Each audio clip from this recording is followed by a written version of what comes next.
welcome to Stardew Valley building Ducktopia, a magnificent game of farming, fishing, mining and making friends in a farming community. But I'm not interested in community. No, I'm interested in ducks. I have 100 days to build a deluxe duck coop on each of the islands, and if I fail, the fate of the cosmos itself may be at stake. So, without further delay, let's meet our protagonist. Hi, I'm Bob, or Duck King. That's a long story. My life has changed a lot over the last few weeks. I've moved house, changed careers, grown a beak, and become the emissary on Earth for some deranged duck god. I heard that. Either that or I'm losing my mind. Why don't you decide? It all started on a normal Wednesday afternoon. I was at the office, overworked, stressed out, and on the verge of a mental breakdown. I remember the message, a note my grandfather gave me. After reading it, he'd left me the deeds to his farm.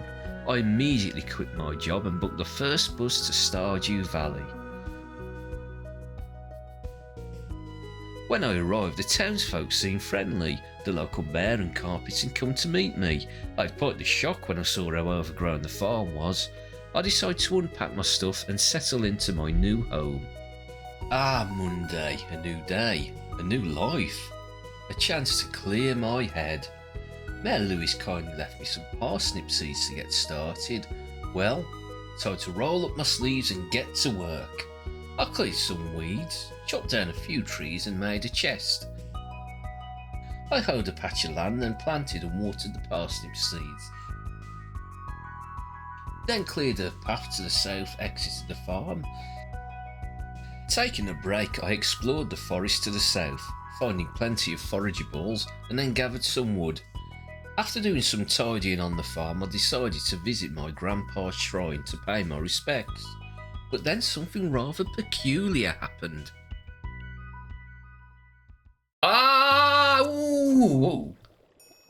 What the? Do not be alarmed, for I am the Duck God. I've brought you here today to perform a special task.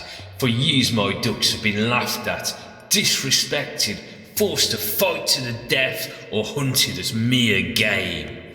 I want you, Bob, to build a sanctuary for my ducks, here in Stardew Valley. You have 100 days to build a deluxe duck coop on all 7 of the islands. And if you defy me, or fail in your task, I will turn you into a duck. What do you say? This can't be happening. I'm delusional. Yes, that's it. I'm having a mental breakdown. I'm going to say no. Well, here goes nothing. Glad you agree. Now, you are no longer Bob. You have become my emissary on Earth. From this day forth, you will be known as Duck King. That did not just happen. I've been overdoing it. I just need to take a rest. Yes, it's time for an early night. Hang on. What's this on my face? What the heck? I have a bloody beak! Where did that come from? What's that? That wasn't there before. Oh, there's a note. Dear Duck King, as my emissary on Earth, I give you the holy fish smoker of Quackalot. I have honoured you with this task, which will have far-reaching consequences beyond this tiny backwater of the cosmos. You will need money. The fish smoker will help. Practice your fishing tomorrow. Get good. You have 1 day to prepare. The next day, I will open up the heavens. Go to the river, Duck King. Catch and smoke catfish. Sell these. The money you earn will aid you in your mission from Duck God. P.S. I've pulled some strings and made sure you'll have a fishing rod for tomorrow. Good luck. Don't fail me. I'm going to bed. The fish smoker is still there, and so is the beak.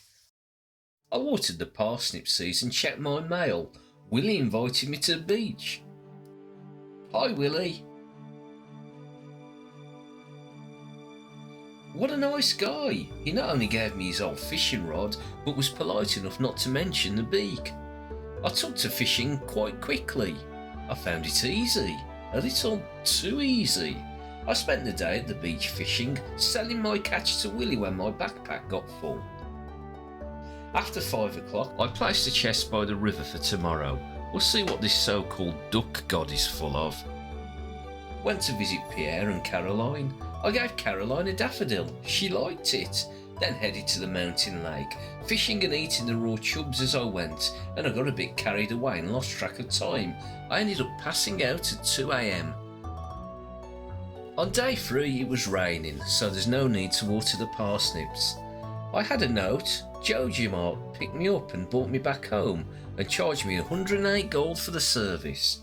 The robbing so-and-sos. I took the holy fish smoker of Quackalot and yesterday's catch and dropped the fish smoker by the river to do a little fishing. I caught my first catfish and put it in the fish smoker. 9 o'clock I headed to Willie's shop and sold yesterday's catch.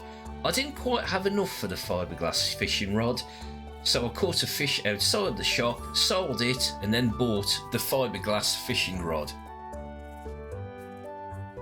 I returned to the river and the catfish was smoked. I put the bait on the new fishing rod, ate a sea jelly to boost my fishing skill, and settled in for a day of fishing. The catfish were tricky to catch, but I caught about 50% of them. I headed to Willie's to sell some fish and buy some bait.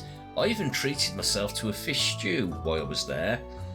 Then back to fishing. At 8 o'clock I headed back to the farm, put the fish I caught and the free smoked catfish in the chest, and decided to fish on the farm.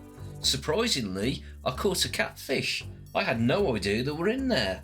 I carried on until I passed out. Thursday morning, I stored the fish to sell later, water the parsnips and check the mail. I had a lot of mail.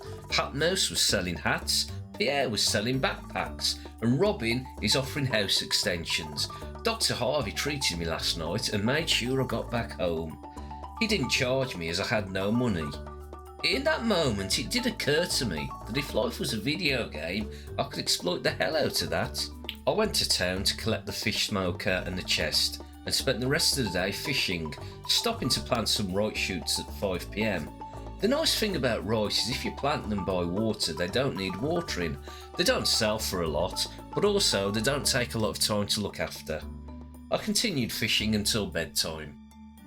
In the morning, as I left the house, Marnie was waiting for me with a stray dog. I decided to adopt him and named him Duckguard. A letter let me know that Jojimart removed the rock blocking the mine. Then I harvested the parsnips and put all the fish into the storage bin to sell them. I decided to not plant any more crops as I wanted to concentrate on mining. I knew I would need a lot of copper ore and felt I could get my watering can upgraded quite quickly. I left for the mines where Marlon gave me a sword. I dropped a chest at the top of the mine and decided to spend the day mining, looking for copper ores and to get as low down in the mines as I could, because I would need to access the ores lower down in the mine. I only reached floor 10, which is a little disappointing. Making sure to be back in bed for 2 AM.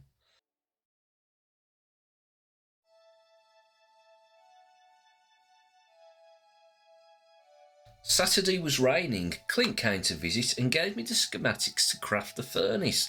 Very useful.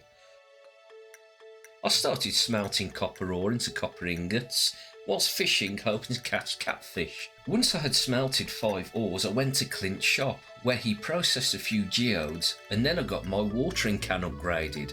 I visited Pierre's shop and upgraded my backpack. The rest of the day was spent smelting ores, smoking fish and fishing.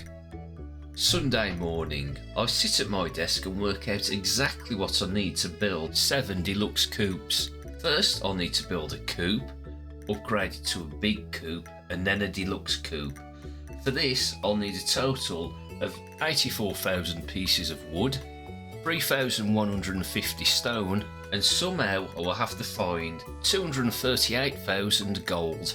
I have no idea how I'm going to do this, but to see how I get on, join me in the next episode.